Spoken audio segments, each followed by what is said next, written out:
Everybody's waiting for the Dallas Cowboys to draft their running back all throughout the offseason. We got into the first 3 rounds of the NFL draft. They took some good values that fell to them, some good picks, some good selections there. Then we get to day 3. The Cowboys stepped up in the 5th round and drafted Jaydon Blue. A few rounds later, they drafted Mafa. We're going to look at how these running backs fit on the depth chart, how they could be successful for the Dallas Cowboys, and what does Jerry Jones have to say. Before we dig in, though, you need to click that subscribe button right now. We're doing overviews on this draft class until we can't anymore, and we got rookie camp clips coming up this week. When they start rookie camp, I will have the clips on here so you can see what your players are doing. Click that button, stop missing out. But Stephen Jones, Jerry Jones, the execs have a lot to say about this running back depth chart, about these rookies, and how they're going to impact this backfield. No, we do feel really good. I mean, we like the 2 veterans we brought in, and we thought, the 2 we picked today complemented each other. I mean, we got, as Will said, the explosive, really juicy back, and then we got the big back. And, I think, he's one of those guys with blue character, if you will. I mean, he's outstanding, man. On top of the fact he played through it with an injury all year, and I think there's more left there than even what he showed on tape. And what he showed on tape was really good, in our opinion. And but between those 4 guys, and Coach Schottenheimer can obviously speak to it more in terms of where he is from being satisfied. But I'd like to think those 4 backs are a good start for us. We would have gone earlier on running back. I can tell you right now, we would have gone earlier on running back had there not been such numbers of players at that position. And so we got what we should have done, and took with those earlier picks some players that really are going to soft. But everybody that has ever seen a draft board or what have you, all of us were concurring that there were a lot of running backs in this draft. So we felt real good about being, in those pick levels where we're picking those backs. Yeah, I think, go back to the 2 free agents, Javonte and Miles. Like, we were thrilled to get those guys. We know they've played the game, they've got traits. They've been awesome the first 2 weeks, but it's a position you always want to build competition. It's a rugged position, and Will's already hit Jayden. The thing I'll say about Phil, from our standpoint, is the compliment to Jayden. But, Clayton being around James Conner. I'm not comparing him to James Conner, but some of the things we can do from the gap schemes and things like that are things that we saw Phil do at Clemson, and we really like that. The Dallas Cowboys took some good values in rounds 1, 2, and 3. Tyler Booker, the best interior offensive lineman in the class, is really going to help the offensive line.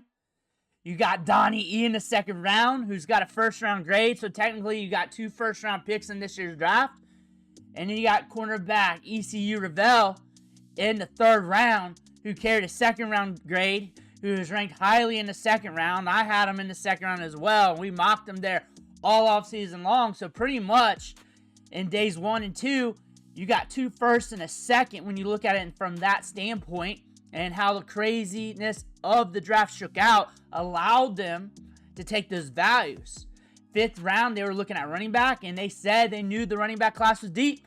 So they took advantage of that and took the values. There were other running backs on the board that I also liked. I liked better than these running backs even, but still they selected Jaden Blue. He's got speed to burn, he's explosive, and the Dallas Cowboys recognize this. But Blue was a big-time recruit coming out of high school. Big-time prospect, and he was on our watch list coming out of high school. We covered him as a recruit. 36 offers. Everybody in college football wanted him. He had a 100-meter time in the 10s, over 200 pounds. He was thick. He looked good on tape back then. Alabama, Texas, big schools, small schools, medium-sized schools. Everybody wanted him. We had a slow start to our career, but Texas had a lot of good backs there as well. They had a lot of good backs there as well. But 2024, our best season, we had 42 catches racked up, 368 yards, 730 rushing yards as well. 3.83 yards after contact per attempt, so we can make guys miss, and we had some big runs where he showcased that speed last year. And yards after the catch per reception, 9.8, which is very solid for a running back. We're pushing 10 there, and 8 out of 2.3. Usually, 8 outs to running backs are around 0. Maybe a little bit above, a little bit below, because they're getting catches behind the line of scrimmage. If you just look at the metrics, you can't watch tape on them, that lets you know we're running routes downfield. We can be used a little bit as a receiving weapon. That has potential for that. Doesn't mean always, but that has potential for that, for the average depth of target, because he's getting targets downfield. And you're looking at his targets in the offense, 58 on the season, which is above average when it comes to numerical standpoint. 4th in line in targets, and right behind Gunnar Hill, Matthew Golden, and then above Isaiah Bond, who missed some time, but still that's wide receiver versus running back in those regards. And his big games, his moments came against Clemson, Texas Tech, Kentucky, Arkansas. Those are all his rushing performances above 80 yards, so not overly productive. But again, he did not have much opportunities to do so.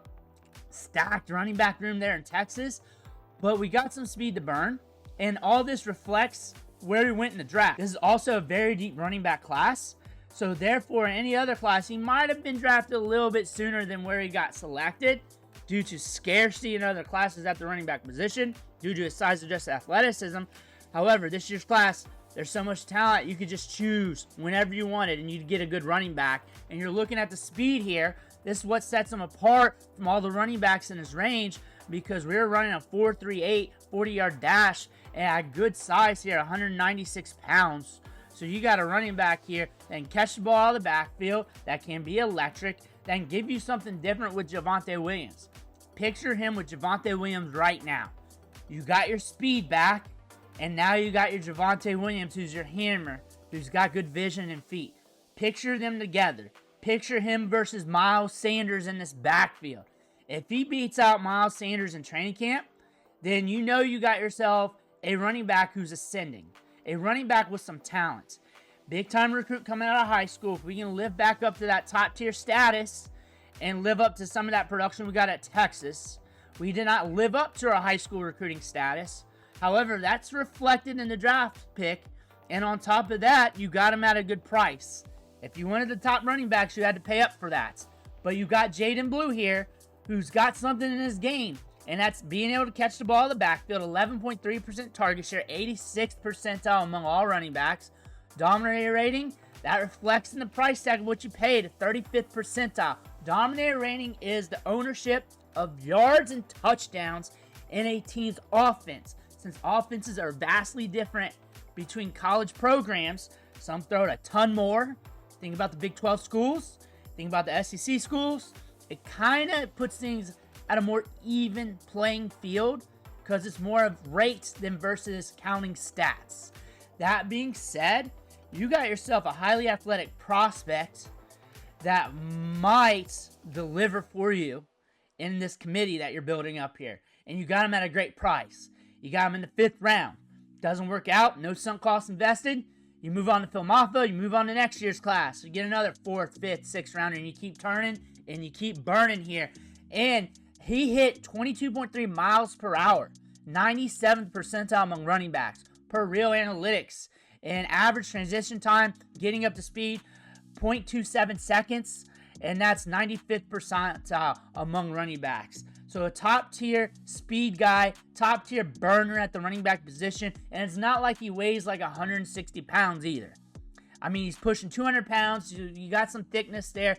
You got something to work with, and we're catching the ball out of the backfield. We did this at the Power 5 level. We did this at the SEC level, which I consider a different level as well.